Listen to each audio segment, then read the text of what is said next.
Peace Catalyst International is a community of Jesus-centered peacemakers. Now, what does it mean to be a Jesus-centered peacemakers? We believe there's at least 5 truths that define and shape how we think about peacemaking in Peace Catalyst International. These shape, inform, and define how we go about our task. First of all, Jesus-centered peacemakers are focused on the person of Christ, the teaching of Christ, the example of Christ, the work of Christ, and the return of Christ. These 5 truths shape what it means for us to be Jesus-centered peacemakers. We follow this person. We obey his teaching. We imitate his example. We believe in his work, and we look forward to his return. Now, what does this mean in practice? First of all, let's look at this, the person of Christ. 3 times in Scripture, Jesus is described in his very essence as peace. In Isaiah in the Old Testament, it says he is the Prince of Peace. In another prophecy in Micah 2 about the second coming of Christ, it says, and this one will be our peace. In Ephesians chapter 2, Paul is describing the great work of the cross, and he says, he himself, that is Jesus himself, is our peace. So we focus on the person of Christ.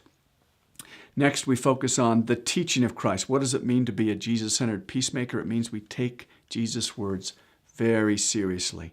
Probably the most profound summary of Jesus' teaching on peacemaking would be found in the Sermon on the Mount. But let me just outline 5 points, I think, that would summarize basically Jesus' teaching. Jesus said repeatedly, go and be reconciled. He said, forgive those who sin against you. He said, love your neighbor as yourself. He said, love your enemy. And then he promised to all of his followers, my peace I give to you. So we're called to embody and live out this peace. Thirdly, the example of Christ. Now, this is a little more complicated. There's at least 4 ways I think Jesus is our example as a peacemaker. First of all, Jesus was a peace disturber. I'll explain that in a second. Secondly, we follow his example in that he was a shalom maker. He was the friend of sinners, and he was the nonviolent activist. So what do I mean? Jesus, the peace disturber. Now, what do I mean by this? Jesus many times had to challenge the status quo. The status quo tends to oppress. The status quo leads with the concept of might makes right. And so Jesus often was confronting the religious establishment. I think when he cleansed the temple, that's probably one of the greatest examples of what we mean when we say Jesus was a peace disturber. There was corruption in the temple. And in fact, we see this cleansing as an example of Jesus' heart for all peoples. It says, after he cleansed the temple, he says, my Father's house will be called the house of prayer for all the peoples. And the religious leaders were doing business in the place of the temple called the court of the Gentiles. And so it was excluding all people. And Jesus was upset. Jesus had to disturb the peace because he was calling his people to be examples of his inclusive love. Not only did he cleanse the temple, another example would be how he continually confronted hypocrisy. I can't help but think of Jesus looking at the Pharisees and saying to them, Isaiah prophesied about you. He said, you worship with your lips, but your heart is far from me, you hypocrites. Jesus had hard words to say, and so sometimes it's difficult to see how this relates to peacemaking, but he was challenging the status quo. He was challenging a false peace in order that he could bring his peace. And I think a great example, modern example of this is Martin Luther King Jr. He had to disturb the peace. He challenged the status quo. He exposed racism, prejudice against the black community, but he was not trying to overthrow the white community. He was trying to reconcile with it. So in the same way, Jesus was a peace disturber. Secondly, Jesus was the shalom maker. Shalom is an Old Testament concept that refers to human flourishing in all dimensions of life. One person described shalom as restoring things to the way they ought to be. So when I say Jesus was a shalom maker in his peacemaking efforts, it means it was not just a reconciliation of relationships, but a restoring harmony in all spheres of life. So his preaching of the kingdom, his healing, casting out demons, loving the marginalized, feeding the hungry, are all example of restoring God's original shalom, his original purposes. When he approached Jerusalem to kind of describe his heart to bring shalom, to bring the fullness of peace to Israel, it says this: he saw the city and wept over it, saying, if you had known in this day, even you, the things which make for peace, but now they've been hidden from your eyes. So Jesus came to offer peace. His whole life and ministry was ultimately rejected by the religious establishment. Jesus was also the friend of sinners. A key component of all peacemaking is reaching out in love, especially to those that are unloved.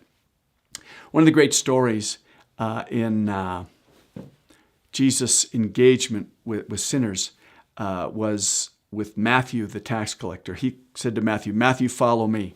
And right after that, there was a party at Matthew's house. He brought all his friends together, and Jesus was right there in this party. And it says that the Pharisees started complaining and said, why do you hang out with these sinners? What are you doing here?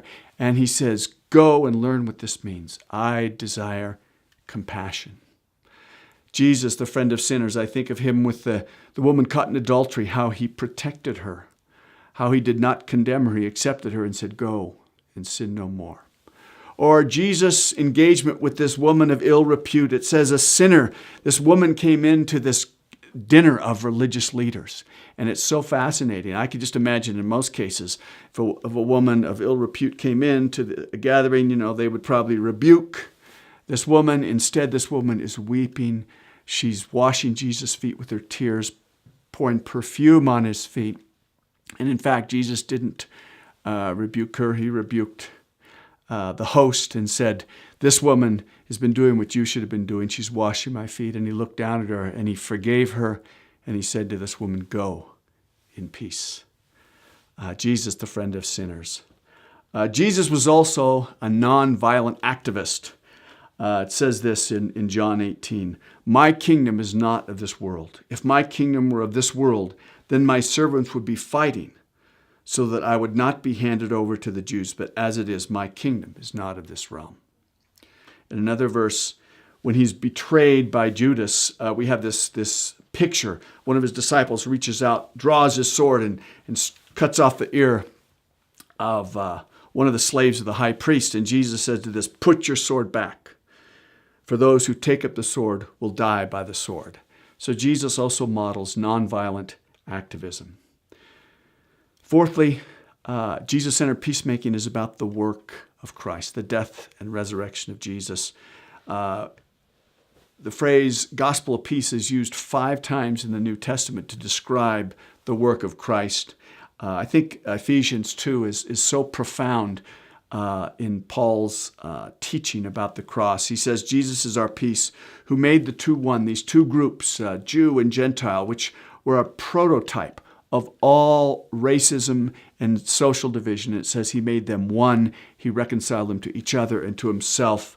In other words, according to Ephesians 2, there's a double alienation. We're alienated from God and one another, and Jesus came to bring a double reconciliation. Colossians 1 is even more breathtaking in its scope of describing this work of peace. It says that God was pleased to have all his fullness dwell in him, that is Jesus, and through him to reconcile to himself all things, whether things on earth or things in heaven, by making peace through his blood shed on the cross. Lastly, the return of Christ. The Old Testament has a number of powerful pictures of the peaceful kingdom that is coming when Christ returns. It says in Micah, in the last days they'll beat their swords into plowshares and their spears into pruning hooks. Nation will not take up sword against nation, nor will they train for war anymore. Isaiah 11 says, the wolf will lie down with the lamb, and the leopard will lie down with the goat, and the calf and the lion and the yearling together, and a little child will lead them. And it says in Ezekiel, speaking about Jesus, the future Davidic king. My servant David will be king over them, and they will have one shepherd. I will make a covenant of peace with them, and it will be an everlasting covenant. So, Jesus-centered peacemakers, shaped and informed and defined by 5 beautiful truths about Jesus, the person of Christ, the teaching of Christ, the example of Christ, the work of Christ, and the return of Christ. We love Jesus. And when we love someone, we talk about them. We take their words very seriously, and we seek to emulate them. And that's what it means for us to be Jesus-centered peacemakers.